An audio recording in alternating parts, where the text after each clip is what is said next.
Vamos então continuar o nosso estudo. Nós vamos começar o 7º capítulo, as penas futuras segundo o Espiritismo. Então nós vamos ver aqui o item A carne é fraca. Esse capítulo 7, né, eu acho assim, um dos que mais me impactaram, para mim, é um dos capítulos mais importantes aqui do livro. Vamos lá. Há tendências viciosas que são evidentemente inerentes, né, inseparáveis ao espírito, porque dizem respeito mais ao moral do que ao físico. Outras tendências, né, parecem antes consequentes do organismo, e por esse motivo delas alguém se crê menos responsável. Tais são as predisposições à cólera, à voluptuosidade, né, à devassidão e à sensualidade, etc. O que o Kardec está colocando aqui? Que há tendências que são viciosas, que são inerentes, que fazem parte do espírito. E quem comanda o corpo é o espírito, nós somos espírito, esse corpo é só uma vestimenta. Então a colocação de que a carne é fraca é uma desculpa que os fracos, né, os insensatos colocam para desculpar as suas ideias, aquilo que compraz, aquilo que lhe agrada, né, porque nós sabemos que o comando é nosso e nós somos espíritos. Nós vamos pegar aqui o Evangelho segundo o Espiritismo, capítulo 9 do Evangelho segundo o Espiritismo, bem-aventurados os que são dóceis e pacíficos, no seu item 10, quando os espíritos colocam.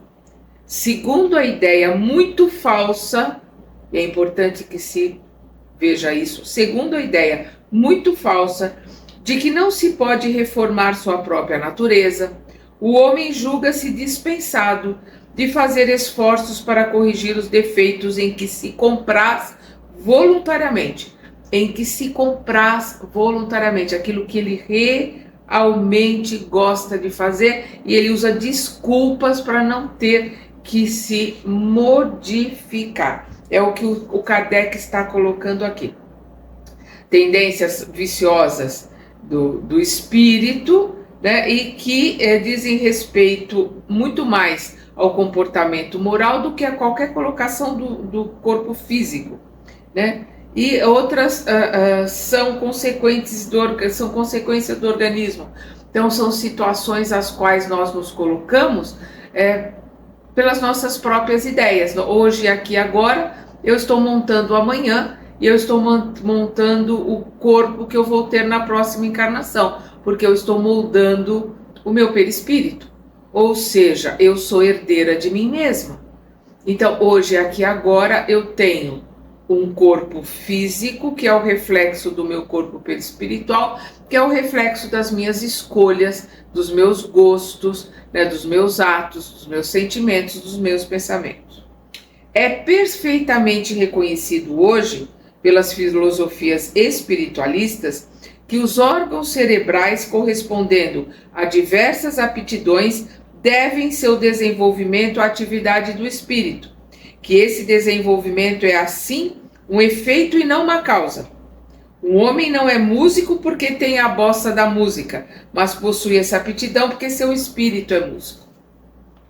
Se a atividade do espírito reage sobre o cérebro, deve reagir igualmente sobre as outras partes do organismo, porque é o espírito que comanda o cérebro e o cérebro comanda todas as partes do corpo.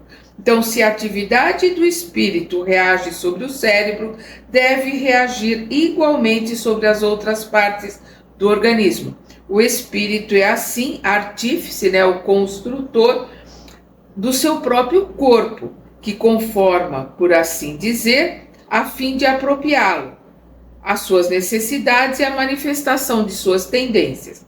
Isto posto, a perfeição do corpo das raças avançadas não seria o produto de criações distintas, mas o resultado do trabalho do espírito que se aperfeiçoa, que aperfeiçoa seu aparelhamento à medida que as suas faculdades aumentam. Nós vamos ver aqui na questão 217 do Livro dos Espíritos, o Kardec pergunta: o homem em suas diferentes encarnações conserva traços do caráter físico de existências anteriores? Os espíritos respondem: o corpo é destruído e o novo não tem nenhuma relação com o antigo. Não tem nenhuma relação com o antigo no sentido de aparência, né? Eu posso ter sido um homem, agora eu sou uma mulher e vice-versa. Entretanto, olha o que os espíritos colocam aqui: entretanto, o espírito se reflete no corpo. Aquilo que nós somos vai se refletir no corpo. Nós vamos projetar no novo corpo que está sendo formado, né, no útero da nossa mãe, todos os defeitos e as qualidades que nós trazemos conosco, que nós construímos ao longo do tempo. Então ele coloca aqui: certamente o corpo é apenas matéria, mas apesar disso ele é modelado pelas capacidades do espírito. Este, né, o espírito lhe imprime um certo caráter, principalmente ao semblante, e não é à toa que se designam os olhos como o espelho da alma.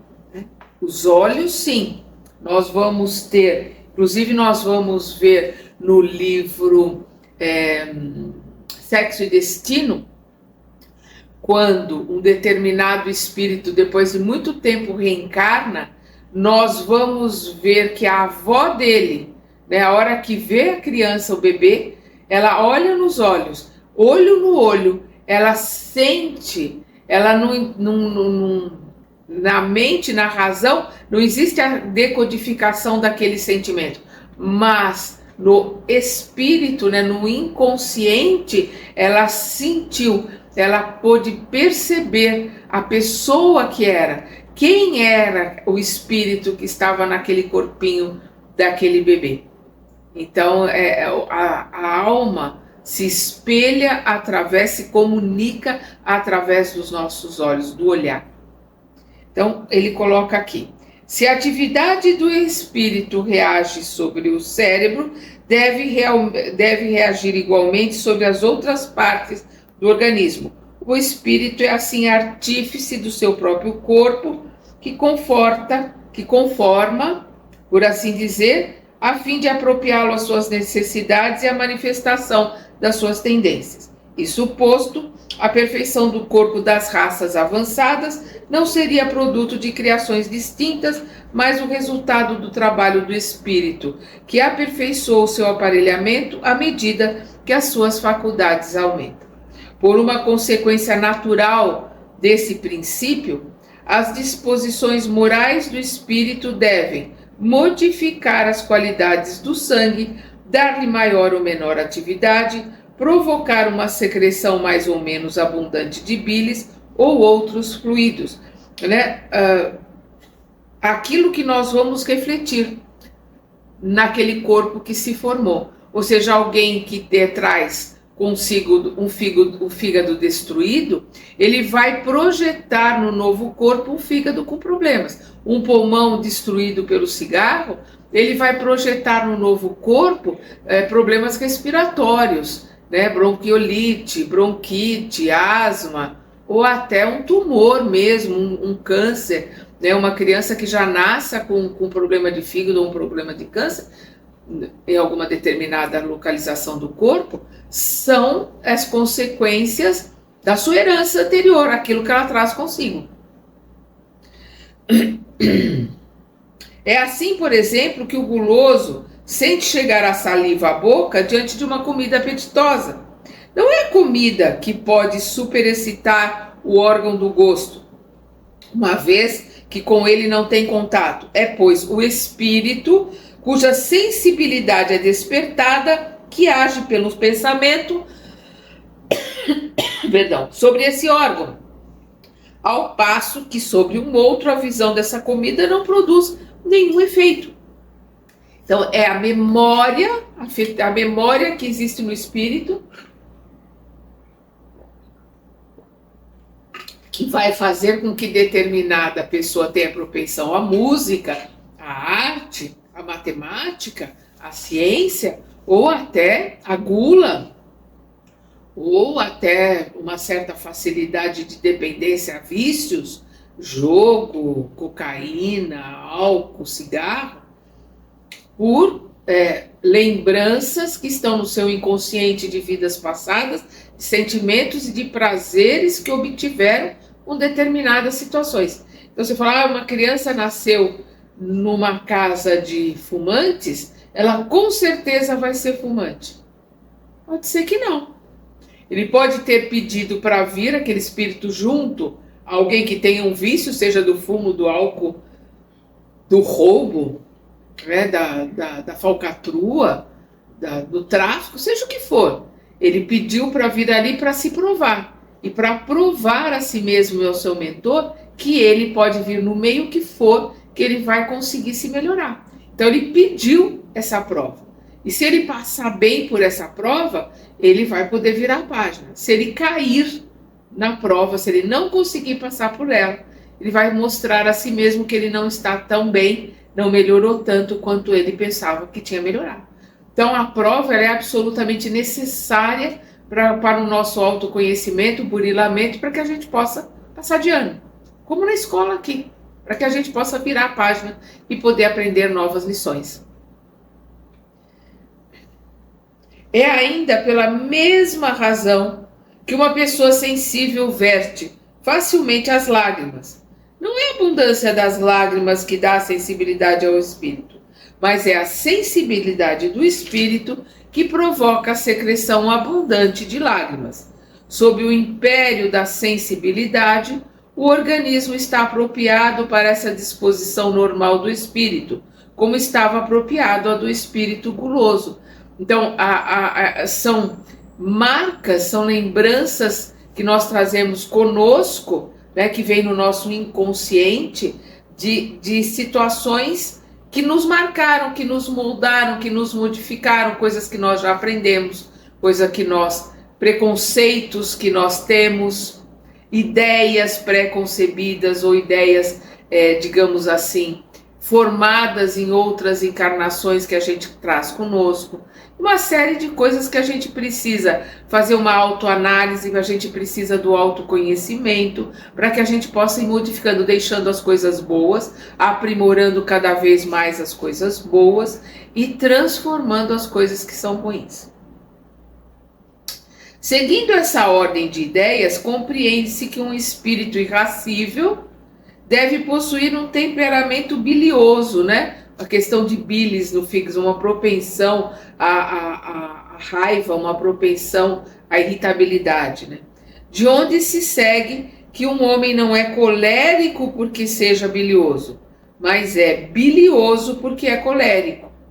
Ocorre o mesmo com todas as outras disposições instintivas. Um espírito mole e indolente deixará o seu organismo no estado de atonia, né, de inércia com relação ao seu caráter, ao passo que, se é ativo e enérgico, dará ao seu sangue, aos seus nervos, qualidades muito diferentes. A ação do espírito sobre o físico é de tal modo evidente que se vêem frequentemente graves desordens orgânicas se produzirem pelo efeito de violentas comoções morais. A expressão vulgar, né, a expressão do povo, das pessoas comuns, né, 2 pontos. A emoção lhe altera o sangue, é essa a expressão vulgar, né, um dito popular. Não está tão privada de sentido como se poderia crer. Ora, o que pode alterar o sangue senão as disposições morais do espírito?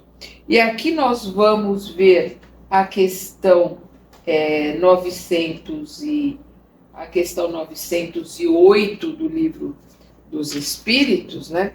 Quando Kardec pergunta: como definir o limite em que as paixões devem ser boas ou más? As paixões são como um cavalo, que é útil quando é domado, mas perigoso quando domina. Reconhecei, portanto, que uma paixão se torna perniciosa a partir do momento em que não mais conseguis dominá-la e que resulta num prejuízo qualquer para vós ou para outrem. Então nós vamos ver aqui o Kardec perguntando acerca das paixões, né, que as paixões podem movimentar, e ele coloca, os espíritos colocam uma parábola, uma colocação, uma metáfora interessante, quando eles colocam que as paixões são como um cavalo. Se ele for domado, ele vai ser muito útil, ele vai se poder utilizá-lo para carregar coisas, para levar coisas e para se viajar. Mas se ele domina a situação, quem está em cima dele está completamente perdido, né? Ou seja, vai para onde o cavalo quiser ir. Pode-se, pois, admitir que o temperamento é, pelo menos em parte, determinado pela natureza do espírito, que é causa e não efeito. A natureza do espírito é a causa de todas as nossas situações boas ou ruins, de todas as mazelas que nós vivenciamos, seja por expiação, seja por prova. Dizemos em parte porque há casos em que o físico evidentemente influi sobre o moral. É quando um estado mórbido ou anormal é determinado por uma causa externa, acidental, independente do espírito, como a temperatura, o clima, os vícios hereditários de constituição, o mal-estar passageiro, etc. O moral do espírito pode então ser afetado em suas manifestações pelo estado patológico, é o estado da doença, sem que a sua natureza intrínseca seja modificada. Então nós vamos ver situações em que aquele espírito naquele corpo fica muito tolhido por uma situação patológica. Nós vamos ver uma questão de deficiência mental, né, uma questão de deficiência física. Então, uma pessoa, por mais, digamos, que ela tenha o seu cérebro funcionando e ela esteja, de uma certa forma, entendendo tudo o que está acontecendo, se ela for tetraplégica, por exemplo, ela está completamente limitada, embora sua mente esteja ali funcionando, seu espírito esteja comandando, aquele corpo não tem condições de obedecer por uma situação externa. É acaso? Não. É má sorte? Não. São situações que precisam ser vivenciadas, porque são aprendizados que precisam ser vividos, porque Deus ensina com o tempo e não com a dor. A dor existe, mas o sofrimento que aquela dor pode causar na pessoa vai depender de cada pessoa. Há pessoas que passam por determinadas dores e não alimentam o sofrimento. Aquelas dores os ensinam e eles tocam em frente. E há pessoas que passam por dores muito menores e que alimentam o sofrimento de uma tal maneira que ela passa a vivenciar o sofrimento alimentado por ela. Aquele sofrimento passa a dominá-lo e não o contrário. E não um domínio sobre o sofrimento e o entendimento de que a dor é uma lição, é um aprendizado causado por nós mesmos, é uma questão de ação e reação. E que o tempo vai fazer com que a gente aprenda todas as lições para podermos crescer, porque Deus ensina pelo tempo. Excusar-se de suas faltas, quer desculpar-se de suas faltas em razão da fraqueza da carne, não é, pois, senão um subterfúgio para escapar da responsabilidade. A carne não é fraca, senão porque o espírito é fraco, o que reverte a questão e deixa ao espírito a responsabilidade de todos os seus atos. Então, a carne não é fraca, a carne é um utensílio, é uma vestimenta comandado por nós que somos espírito. Nós somos fracos e nós usamos a carne como desculpa para aquilo que nós gostamos de fazer, que nós não queremos modificar. A carne não tem nem pensamento e nem vontade. Não prevalece jamais sobre o espírito, que é o ser pensante e que decide. É o espírito que dá à carne as qualidades correspondentes aos seus instintos, igual um artista imprime em sua obra material a marca do seu gênio. O espírito liberto dos instintos da bestialidade modela um corpo que não é mais um tirano para suas aspirações em direção da espiritualidade do seu ser. É então que o homem come para viver, porque viver é uma necessidade, mas não vive mais para comer. Porque ele não vive pelo prazer de comer, ele come pela necessidade de viver. É diferente. E nós vamos ver aqui a questão 846, quando Kardec pergunta: o organismo não tem influência sobre os atos da vida? E caso ele exerça alguma influência, não o faz com o prejuízo do livre-arbítrio? Os espíritos respondem: o espírito certamente é influenciado pela matéria que pode atravancá-lo, dificultá-lo em suas manifestações. Eis porque, nos mundos onde os corpos são menos materiais que na Terra, as faculdades se desenvolvem com mais liberdade. O instrumento, porém, não determina a faculdade. O instrumento não determina a faculdade. Por quê? Porque o corpo é só instrumento. A faculdade, o entendimento é nosso e nós somos espírito. Nós vamos ver a questão 909, que essa é muito conhecida, quando Kardec pergunta: o homem sempre poderia vencer as más tendências através de seus esforços? Os espíritos respondem: sim, às vezes com pouquíssimos esforços. O que lhe falta é vontade. E há tão poucos entre vós que se esforçam. O que nos falta é vontade. Nós poderíamos nos modificar totalmente? Poderíamos, até com menos esforço, mas o que nos falta é vontade. E aí a gente vai lembrar do livro Pensamento e Vida, nós temos aqui no canal, o livro dos Espíritos nós temos aqui no canal, o Evangelho segundo o Espiritismo nós temos também aqui no canal, é só ir lá na playlist. No Pensamento e Vida nós vamos ver o capítulo 2 do livro, a vontade, onde o Emmanuel vai colocar que a vontade catapulta, é a vontade que faz com que a gente realize o desejo. Ou seja, primeiro vem o sentimento, depois vem o pensamento, aí nós temos um desejo e com a vontade nós realizamos esse desejo. É como um arquiteto que pensa, vai e faz o desenho. Mas se ele não for a campo com o engenheiro, com o mestre de obra, com o pedreiro, com o encanador, com os trabalhadores para levantarem aquele edifício, aquilo não sai do papel. Então, a vontade é que faz, a vontade verdadeira é que faz com que as coisas se modifiquem, que as coisas se realizem. A responsabilidade moral dos atos da vida, pois a responsabilidade moral dos atos da vida, pois, permanece inteira, mas a razão diz que as consequências dessa responsabilidade devem estar em relação com o desenvolvimento intelectual do espírito. Quanto mais o espírito, seja esclarecido, menos é excusável, ou seja, menos ele pode se desculpar, porque com a inteligência e o senso moral nascem as noções do bem e do mal, do justo e do injusto.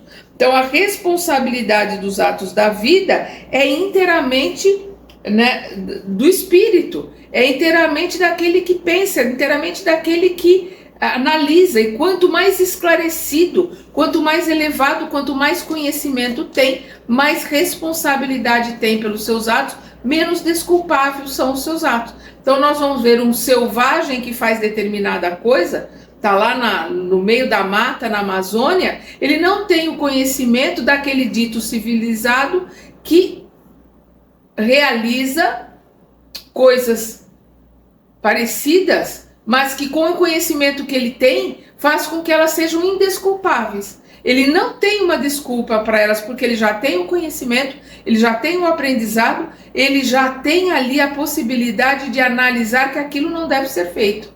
Enquanto que o selvagem, por desconhecimento, por ignorância, por falta de conhecimento, ele não tem essa análise, então ele é desculpável, ele vai ser, digamos assim, a sua situação vai ser muito abrandada pela sua falta de conhecimento.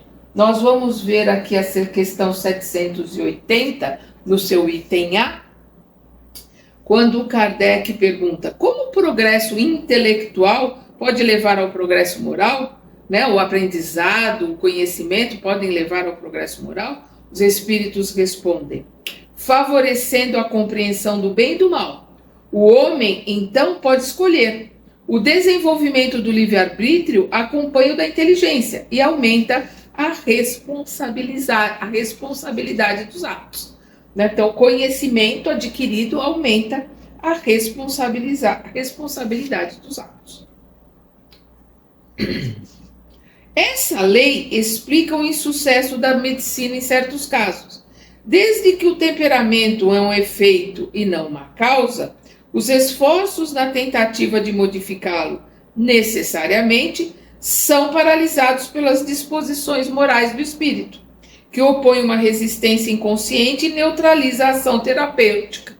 Então aí nós vamos ver, por exemplo, a questão do pensamento, da ideia, pessoa que fala, não, isso aqui não vai dar certo. 90% do efeito do remédio, ele é da vontade da pessoa se melhorar, da vontade que ela tem de ajudar aquele medicamento a fazer efeito. Então, por isso que o placebo, né, aquele medicamento que não tem nada, ele às vezes tem reações tão interessantes. Por quê? Porque é a mente da pessoa que dá o comando. Ela está tomando um comprimido de farinha, ela não está tomando nada. Mas ela tem ali um comando tão grande de que aquilo vai ajudá-la, que ela se ajuda. Da mesma forma que a pessoa que está tomando o melhor medicamento, de ponta, a melhor coisa para aquela doença que ela está, e ela fala, isso aqui não vai ajudar em nada, isso aqui não vai servir para nada, aquele medicamento não vai ter o mesmo resultado para ela. É isso que ele está colocando aqui, né? As disposições da medicina, os remédios, as coisas que nós temos, são paralisados pelas disposições morais do espírito que opõem uma resistência inconsciente, não é consciente, ela é inconsciente e neutraliza a ação terapêutica, neutraliza a ação do remédio, da mesma forma que potencializa, por exemplo, um placebo, que não tem nada ali de remédio.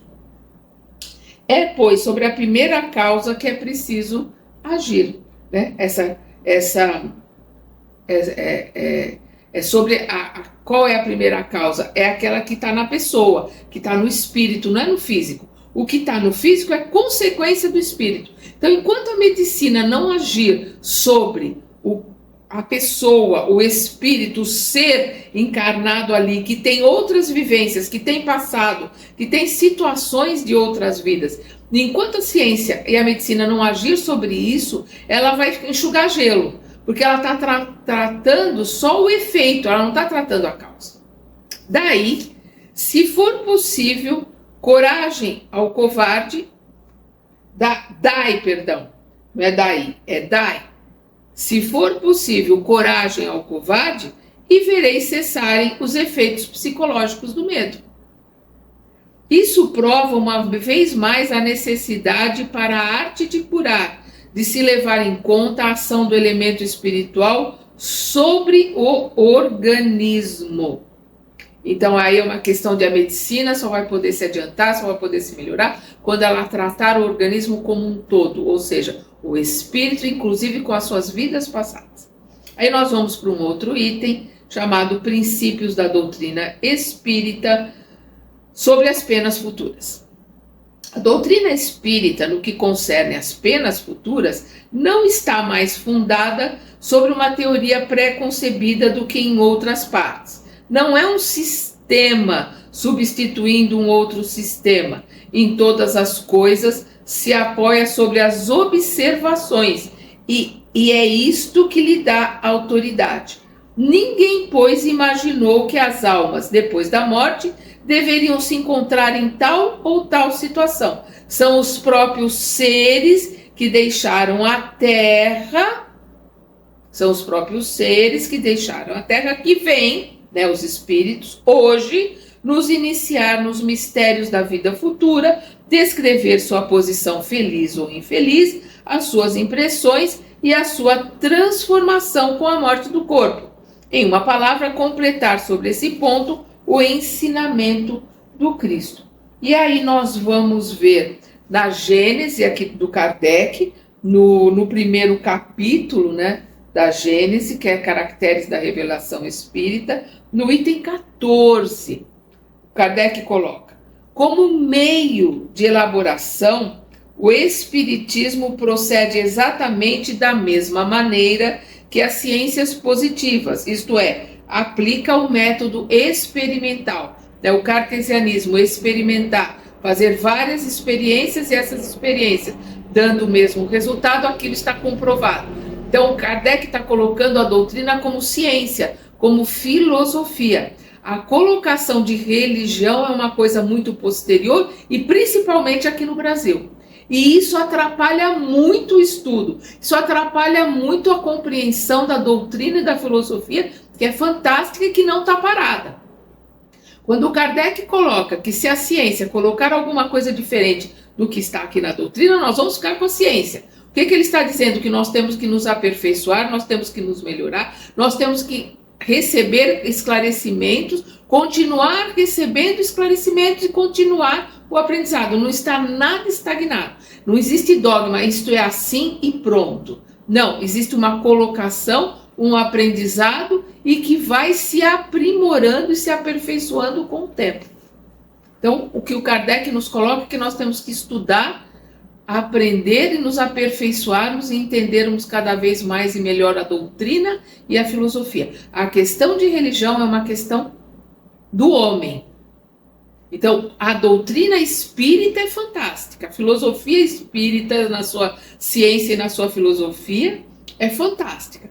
Agora, o que os homens fazem em termos de movimento espírita, em termos de religião, é péssimo, é terrível, é um atraso, é parado no tempo. Então, nós precisamos tomar muito cuidado quando a gente está estudando para separar o que os homens colocaram, que é triste, e aquilo que a doutrina, a filosofia e ciência nos trazem. Essa, sim, é enriquecedora.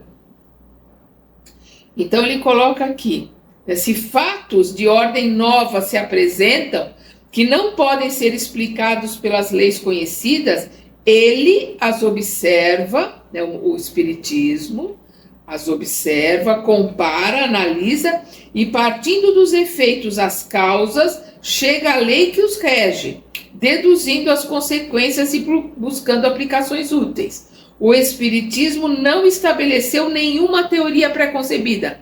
Não existe teoria pré-concebida no Espiritismo, na doutrina, filosofia e ciência. Existem ideias pré-concebidas no movimento humano, na religião, que aí é terrível.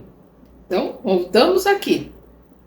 O Espiritismo não estabeleceu nenhuma teoria pré-concebida. Assim, não se apresentam como hipótese nem a existência, nem a intervenção dos espíritos, nem o perispírito, nem a reencarnação, nem qualquer dos princípios da doutrina. Conclui-se pela experiência dos espíritos, porque essa existência resultou como evidência na observação dos fatos e assim os demais princípios. Então, são os espíritos que nos trazem as explicações e as colocações dentro das hipóteses do ponto de vista deles. Então, nós vamos ter um ponto de vista de um médico num determinado ponto de conhecimento, que é a visão do André Luiz nos seus livros. Nós vamos ter um ponto de vista principalmente de um estudante teólogo, de um teólogo, estudante de religião, que são os pontos de vista de Emmanuel nas suas colocações. Nós vamos ter um ponto de vista psicológico dentro da religiosidade, que é a visão de Joana de Ângeles. Então, cada um dentro do seu ponto de vista vai nos trazendo as colocações, nós vamos juntando tudo e vamos tirando as nossas análises. Então, por isso que ele diz aqui, né? Quando ele diz que ela está baseada em observações, né? Que são os espíritos que trazem essas colocações. Então, quando ele diz aqui, ninguém, pois, imaginou que as almas depois da morte deveriam se encontrar em tal ou tal situação. Isso não é uma ideia preconcebida, nem imaginada, nem ideia de alguém. São os próprios seres que deixaram a Terra, que vêm hoje, os espíritos, nos iniciar nos mistérios da vida futura, descrever sua posição feliz ou infeliz, as suas impressões e a sua transformação com a morte do corpo. Em uma palavra, completar sobre esse ponto o ensinamento do Cristo. E aí é um espírito? É um médium? Não. O Kardec pegou vários espíritos em vários lugares diferentes, com vários médiums diferentes, em várias línguas diferentes, compilou tudo isso e trouxe esses ensinamentos e essas explicações. Então nós vamos ver que se uma colocação é feita por um médium e por um espírito, é o ponto de vista daquele médium influenciando aquele espírito que está sendo influenciado por um meio, por uma situação. Quando nós pegamos vários espíritos, vários médiuns, de vários pontos de vista, de várias situações, de várias línguas, países e meios diferenciados, nós temos aí uma visão mais ampliada. E é nisso que nós temos que basear. A base da doutrina, que são os esclarecimentos que o Kardec traz, não são sobre um único médium, nem sobre um único espírito, mas por vários médiuns, por vários espíritos, e é essa divergência e essas diferenças de pontos de vista trazendo uma mesma situação que provam que aquela situação é verdadeira. Então ele coloca aqui, não se trata aqui da relação de um único espírito que poderia não ver as coisas senão sob o seu ponto de vista, sob um único aspecto, ou estar ainda dominado pelos preconceitos terrestres, nem de uma revelação feita a um único indivíduo, ou seja, a um único médium, que poderia se deixar enganar pelas aparências, nem de uma visão estática, que se presta às ilusões, e que no mais das vezes não é senão o reflexo de uma imaginação exaltada. O que é um estático? São aquelas pessoas que saindo do corpo, aquelas pessoas com conhecimento, com religiosidade, principalmente religiosos, nós vamos ver na questão 443, aqui do livro dos Espíritos, sobre o êxtase, quando o Kardec pergunta, principalmente, nós vamos ver muitas coisas de Teresa d'Ávila, que era uma estática, que entrava em êxtase, e que ela, nos seus êxtases, ela via aquilo que os padres colocavam para ela, aquilo que a religião colocava para ela. Era mais do mesmo. Ela, no seu êxtase, ela, por mais que as visões poderiam ter uma outra interpretação, a interpretação que ela dava era daquilo que a religião dava para ela, era daquilo que ela tinha nela. Então não é que ela via, ela refletia nas coisas que ela estava vendo, o pensamento, os dogmas, os preconceitos que ela trazia com ela. Então nós vamos ver aqui nessa questão 443, quando Kardec pergunta: há coisas que o estático pensa ver e que são produto de uma imaginação marcada por crenças e preconceitos terrenos. Está colocando aqui, O estático vê as coisas dentro dos seus preconceitos e dentro do meio no qual ele vive. Logo, nem tudo que ele vê é real. Pergunta para os espíritos. Os espíritos respondem. Olha que interessante, o que ele vê é real para ele.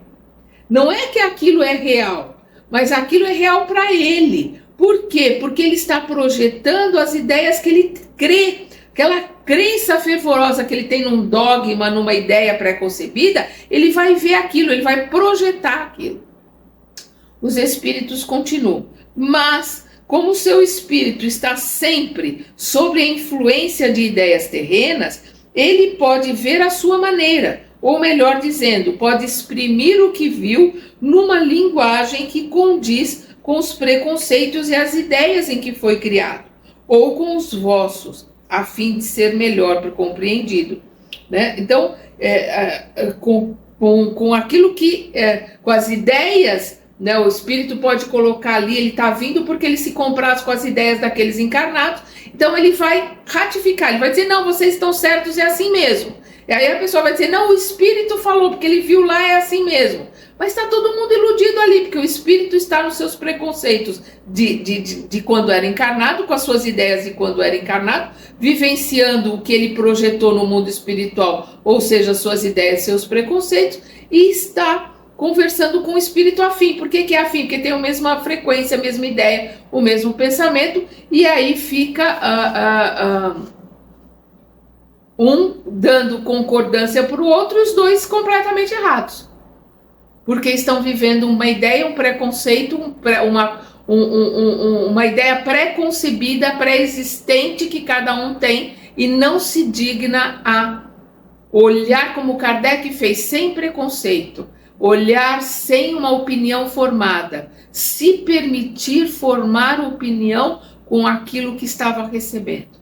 Aí sim se pode realmente aprender e se transformar através dos esclarecimentos que chegam. Por isso que ele diz aqui,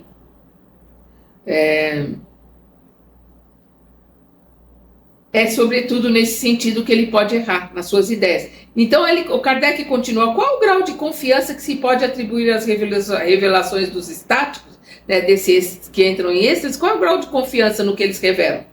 O estático pode enganar-se com muita frequência, sobretudo quando quer penetrar no que deve permanecer como um mistério para o homem, pois nesse caso ele se entrega às suas próprias ideias, ou então é joguete de espíritos enganadores que se aproveitam do seu entusiasmo para fasciná-lo. Então, infelizmente, nós vamos ver que estáticos trouxeram ideias pré-concebidas e colocaram ideias já existentes como verdadeiras, porque aquilo estava dentro dele, os espíritos enganadores se aproveitaram dessa fascinação dessas ideias para fazer com que essas ideias ficassem mais fortes ainda.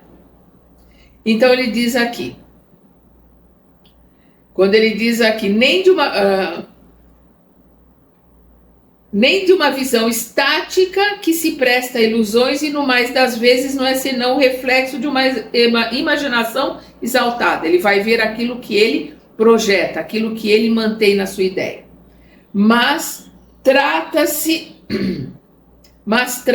de inumeráveis exemplos fornecidos por todas as categorias do espírito. Então ele não está baseando num estático com ideias preconcebidas, ele está trazendo ideias de vários espíritos, através de vários médiuns, de vários lugares diferentes, com métodos e com educação, com meios diferentes, trazendo esses ensinamentos. Por isso que ele diz, mas trata-se de inumeráveis exemplos fornecidos por todas as categorias de espíritos, desde o alto até o mais baixo da escala, com a ajuda de inumeráveis intermediários. Vamos lembrar a escala espírita, né, da questão 100 até a 108 itens, 100 até o item 113 do Livro dos Espíritos, porque não são questões, é uma colocação didática, né, a escala dos espíritos.